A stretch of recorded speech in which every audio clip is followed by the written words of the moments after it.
ঘরের এমন অবস্থা হয়ে আছে, মনে হচ্ছে কি ঘরগুলাও স্যাক খাইছে, আমার মতন মনে কষ্ট পাইছে। আচ্ছা, তোমরাই দেখো কি অবস্থা হয়ে আছে ঘরে। তাই আমি ভাবলাম যে আমার কলিজার সকল বন্ধুদের সাথে একটু শেয়ার করি আমি কি কাজ কাম করি কি করি না।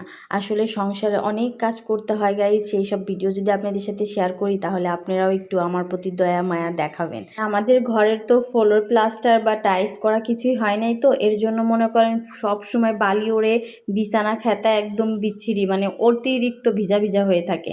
আর আমাদের দেওয়াল প্লাস্টার করা হয়েছে, দেওয়াল বাইরে থেকে ভেজানো হয় দেখে ঘরটাও ভিজা ভিজা হয়ে থাকে। এর জন্য মনে করেন আজকে সব বের করে রোদি দিয়ে খাইছে। তারপর মনে করেন আবার এই দেখেন বিছনার চাদরটা সুন্দর করে বিছাচ্ছি। এখন এত শান্তি শান্তি লাগতেছে, ভাইবেন না আমি চলে গেছি। হাই আচ্ছা গাইজ, আমার কলম একটু ফান করতে খুব ভালো লাগে, আপনাদেরকে বিনোদন দিতে আপনাদেরকে আমি অনেক বেশি ভালোবাসি। আপনারা আমার কলিজার বন্ধু, ভাইয়েরা, আমার বোনেরা সবাই।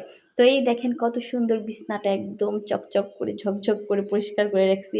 কি যে শান্তি লাগতেছে, মানে বলার মতো না।